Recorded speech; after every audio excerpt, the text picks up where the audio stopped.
for tuning in to the HR Uprising podcast. I'm your host, Lucinda.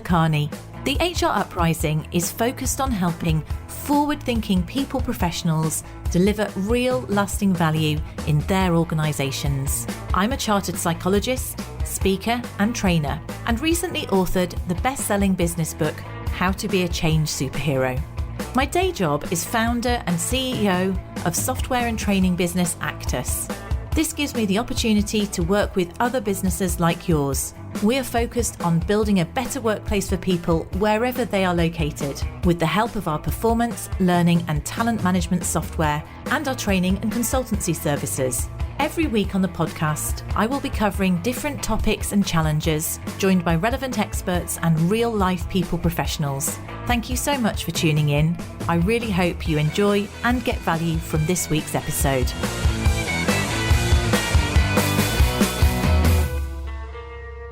Hello and welcome to this week's HR Uprising podcast. And this week, I'm delighted to have Emma Djemil with me. She's the founder of the HR Club. And I guess if you haven't heard of the HR Club, she's going to explain a little bit more about what it's all about and what inspired her to found it. So welcome, Emma. Thank you so much. Would you like to tell us a little bit about your background and how you got to be where you are now? Yeah, of course. Hi, welcome. And thank you. Thank you. Thank you for having me. Welcome. Everyone listening. There's a start for you. Yeah, of course. So my background is I've always worked in HR. I wanted to work in HR even as young as the age of 16. And my parents always used to say to me, you do realise no one works in HR, don't you? So no one likes people who works in HR, do you? And I couldn't understand it because I thought it was about helping people. And anyway, I worked my way up through, as I think you should do when you kind of start out in your career. And I thought I had this vision of me for the future. I want to be an HR manager and I want to have a team reporting to me. And I got there, and it turned out to be the worst experience of my career. And I talk about that because I think it's at that point that I started thinking, well, is this really for me? And if you think that point, I've been in HR a really, really long time. I didn't know anything else. So I took a sideways step to kind of recover from that experience and ended up working for just about the most wonderful, brilliant leader I've ever kind of worked for. So I went from this really terrible experience to a really brilliant experience and enjoyed it. And I got developed and I had so much positive all the things that we talk about when we talk about engagement and feeling valued and feeling developed and feeling, inspired. And then the leadership changed again at the top. And I was a different person. I didn't like the way it was going. I felt it was going backwards. So I kind of describe myself at this point as sort of stepping off with my stick, like the little kind of lost puppy, trying to find that experience again. And I took a few jobs that, again, still in HR, that I thought I would be able to create that in other environments. And again, it didn't happen. So I started realizing, well, I wonder if there's a different way for me to use what I have out in the world. And that's what's led me to where I am today. So I've gone from working in HR to now working with other women in HR to do what I call is be sustainably unstoppable.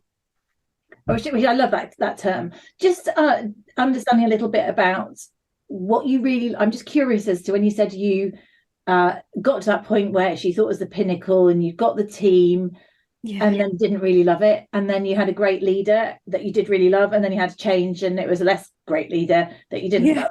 What specifically was it that, why didn't you think you liked managing the team? What was it about that situation? It wasn't managing the team. It was the environment that I was in. So that was the role that I was bullied. that was the leadership team. Is incredibly, we talk about this toxic environment, incredibly toxic.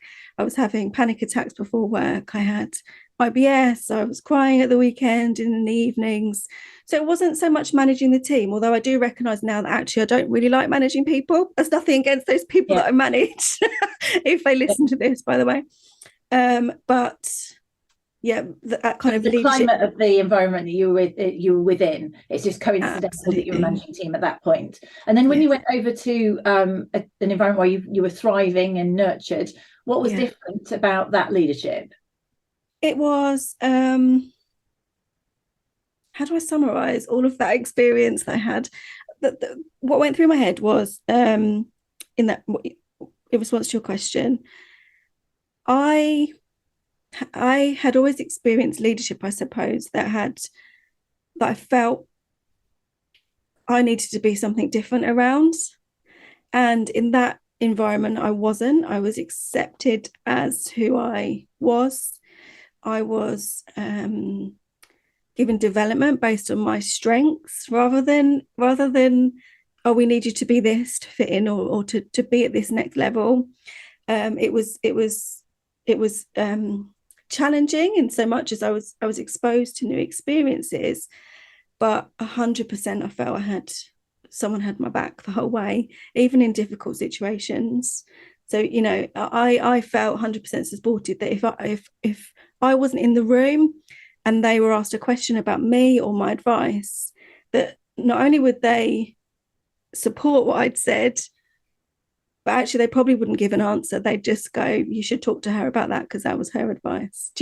Not in a slippery shoulder kind of way, but in a empowered kind of way. You felt respected. You felt, you know, there was no sort of backbiting. So it was completely the opposite. If you felt you'd been in a bullying culture before, it was oh my goodness, 100% supported. Got you. So then going forwards to where you are now, and you made this decision to work with other people in HR, particularly females in HR, and this HR club. Do you want to tell us a little bit about this? Yeah, absolutely. And thank you for that opportunity. The HR club was built on the premise that I think that we are woefully unsupported as HR professionals. So in my experience, I see that what we are trained to do, you know, many of us study professional qualifications. We learn a lot of theory. It's all great knowledge.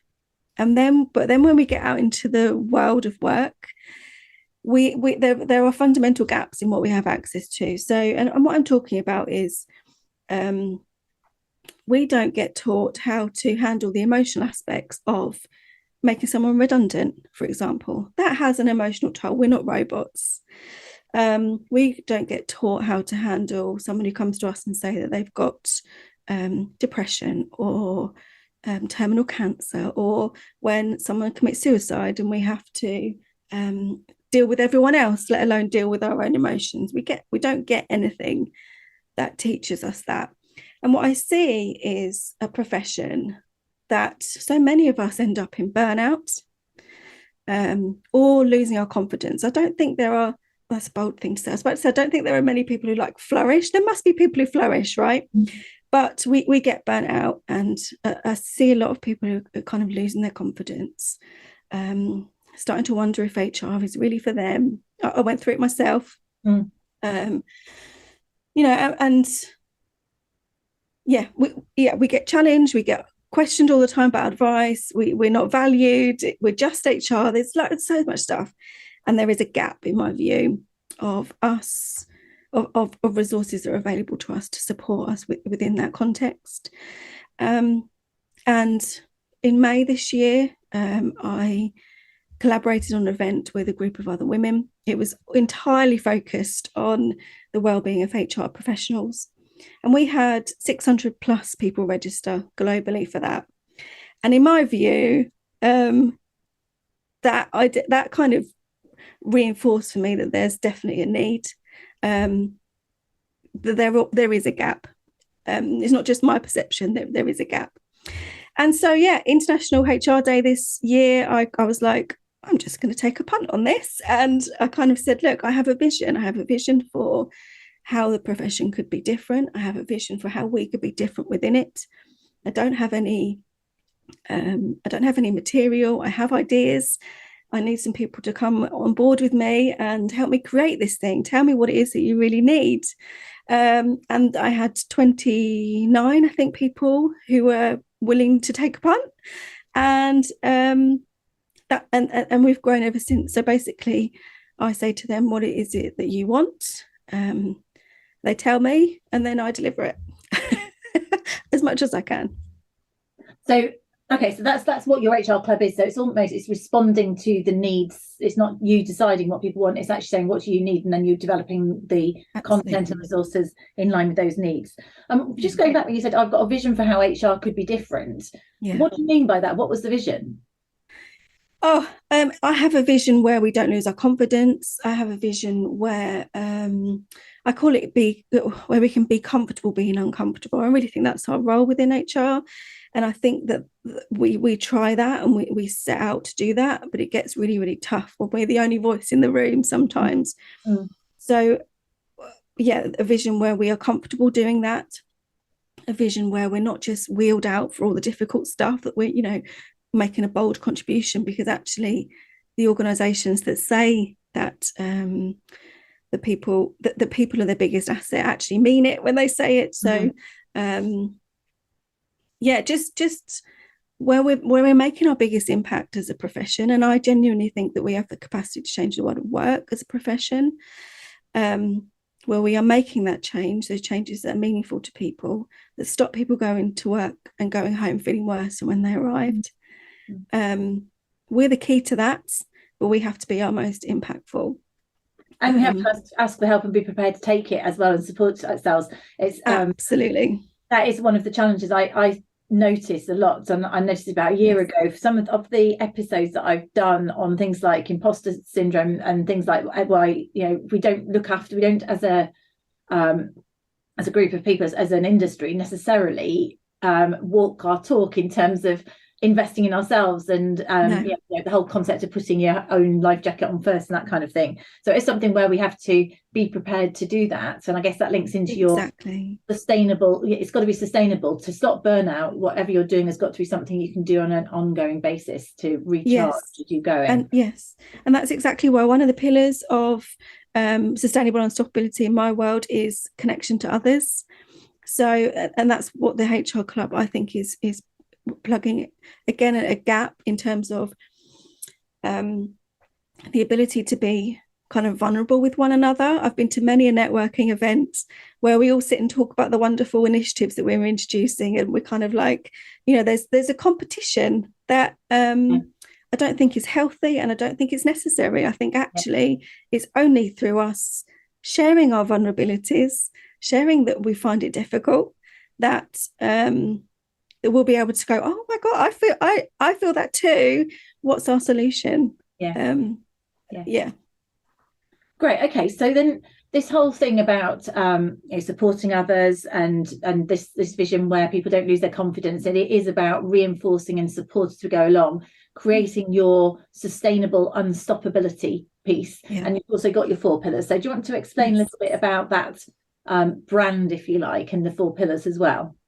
Yeah, so the sustainable unstoppability, I think, I worked with someone who a marketing, she's more than marketing, she helps you kind of find your voice, I suppose, when I was first starting out. And I came up with this term unstoppability because I recognised that on so many occasions I've been stopped from taking a promotion, stopped from expressing myself fully, stopped from things that ultimately could have enhanced my life, my experience of work, etc. And then the sustainable unstoppability kind of came afterwards, because it's like, well, we probably all are doing amazing things. We are, I believe that, but are we doing them in a sustainable way? And largely we're not, because we know that, because there's lots of research that tells us in the profession that we're not doing too well health-wise, I suppose. So the unstoppability part is all around us really just pursuing whatever it is that we really want in the world, and that could be career-wise, it could be life-wise. The 4 pillars to that are the foundations, I suppose, of what makes that possible, and they're based on my experience, my personal development journey, I trained as a coach, so the things that I learned from that, and also I've studied a bit of neuroscience as well. So the 4 pillars I've talked about: connection to others, which is all about how are we vulnerable, how do we build our networks to do amazing things. Also connection to worth, so how do we know how brilliant we are, because we all are. Connection to mind, what's important to us, what do we value, how do we listen to our emotions, how do we see our emotions as powerful as opposed to weakness, and connection to body. So and because I focus with women, a lot of that is around cycles, and how do we acknowledge that we have ebbing and flowing energy. We're not just kind of linear in our female bodies. So they're the 4 pillars for me that we focus on. And that's how and then you do your sort of education within, it fits into those 4 pillars, or your that's support. right. Yeah. And in terms of, does that fit into the HR club? Is that how your materials are sort of building? Yeah, that's right. So that forms part of coaching with me as well, is those 4 pillars. I do one-to-one coaching as well as the club. But within the club, we have a learning area, and there is a foundation pathway which covers some of the things that kind of are all encompassing across those 4 pillars. And that's where everyone starts on their journey when they come into the club. And then the rest of the learning is categorized into those 4 pillars. So there's in the connection to worth, for example, there's a load of resources on confidence and how do you build your confidence, and that kind of thing. And actually, it's interesting. I was thinking about the worth and the mind. What's the difference between, so worth is, so getting over things like confidence or imposter syndrome type thing. What's the mind then about? What's the difference there? Yeah, the mind is understanding your values, the things that kind of go to the core of you. So what your beliefs are, understanding emotions form a big part of that as well. Because again, I think I was certainly taught when I was young, starting out in my career, take the emotion out of it. And what that ended up doing was just being like, don't have emotion. Emotions are bad. Yeah. You can't get away from having emotions. So actually, where do your emotions show up? What are they telling you? And how do you allow them to move through your body rather than suppressing them? Because that's where I think a lot of our problems can come. So it's quite holistic, really. Yes. Yeah. And I think that so the whole belief thing, I get, so that's about making sure you're going, and I guess you're connected with whatever it is, there's purpose in the job that you're doing, you found it fulfilling. Yes. So you're in an organization maybe that aligns with your values and those sort of things, and I guess I can see with your coaching how this makes a lot of sense, because of the reality is, as you started out, some of the things that you have to deal with as an HR professional, you can't be trained for through theory. Redundancies or death in service, they're really hard emotional things to deal with, and pretending that they're not emotional isn't going to get you to help others. Absolutely. But if you were working as a counsellor, which some of those things don't, you would have a supervisor. As a coach, you'd have a supervisor, but there is no supervision for HR professionals. So it seems like you're kind of supporting. This could play a role in supporting there. Yes. And I'm in conversations with a therapist at the moment around, like, she can't believe that we don't have access to the things that she does. She talks about how emotional regulation and kind of what I call emotional hygiene forms a foundational part of her learning, whereas we don't get that. And yet who do people go to when they have a problem? They come to HR because you're meant to know this, how to deal with this really tricky thing. It places an immense burden on us. And I don't think until we acknowledge that, and like you say, kind of ask for help, I don't think we can be that impactful, because it lessens our impact. It sticks with us. Okay, great. So I like your 4 pillars model. So basically what we described here is you kicked this off this year. It's in its inaugural year. The whole HR Club, it's a holistic approach to supporting, educating colleagues through connection, education about worth, belief and values, and body style, the whole sort of piece of it. You do coaching within it. Is there other stuff? Is there sort of peer-to-peer conversations? Is there stuff where people network within it? Yes, absolutely. So we have events. So we have like a start your month, right, where we come together and like plan what our biggest things are, because again in HR people are putting you in all different directions. So how do you create focused, dedicated time for yourself? That's what your start your month right sessions are. We've got a book club running. We have co-working mornings. So it's virtual. So we've got members across the UK. We've also got members in Canada and the USA now. So it is virtual. And as well as the events, we have an online community space as well. So, and there are threads in there that people can tap in to whenever they want to. So they can come in. There's a what would you do section where they can come in and go, oh my goodness, I've got this situation, I really don't know what I'm doing, and get the kind of peer-to-peer support. And there again, because we're starting out, there are things that are lined up for us to introduce as well. So we're going to be introducing connection pods, which are smaller groups for people to build stronger relationships with. And there might be location or job role wise, and also member matchups as well. But the community space is where we hang out the most. It's quite nice sitting here because I'm self-employed. I have it running on my desktop in the background, and I can see that there are people sitting there, waiting to chat to if I want to and if they want to. So I think for a lot of us who are in standalone positions as well, that can be really powerful. Knowing that there are people there available for you if you want them. Yeah, and active and reach out. Sounds great. So it sounds like it's going from strength to strength. So if people wanted to find out more about it, Emma, where would they go? We have a website, which is the hrclub.beunstoppable.uk. You can get on the wait list to register for that. We open the doors again in January. So there'll be a round of events going on to kind of encourage people to come along and join. So that's the place to go for that. I also run a Facebook group, which is is the HR Club on Facebook.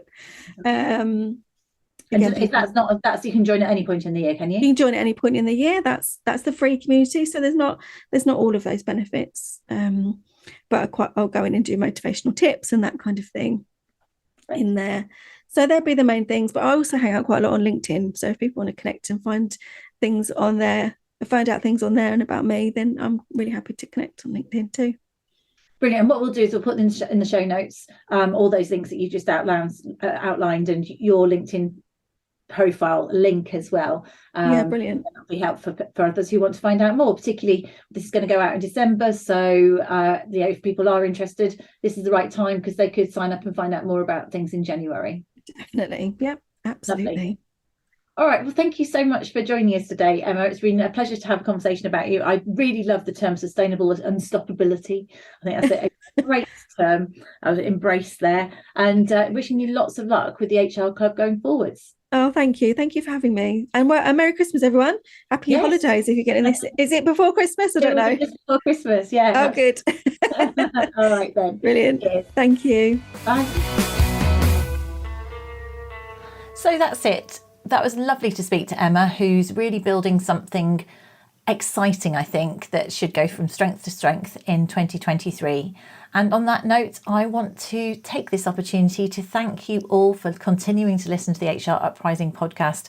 Huge appreciation to those of you who've taken the chance to review or get in touch or link in. I really do appreciate it. I only really want to carry on doing the podcast while it's bringing value. And as long as that is the case, then thank you very much for sharing it with others and also getting others to make suggestions about top topics. Remember, we've got a LinkedIn group that you can communicate directly with. And next year, we've got some really exciting guests lined up. So I wanted to just say happy Christmas. I'm going to take a festive break now until the 9th of January because I know it's crazy season and it's always a good opportunity for us all to have a little rest. And I hope you'll tune in again in the new year. Happy Christmas.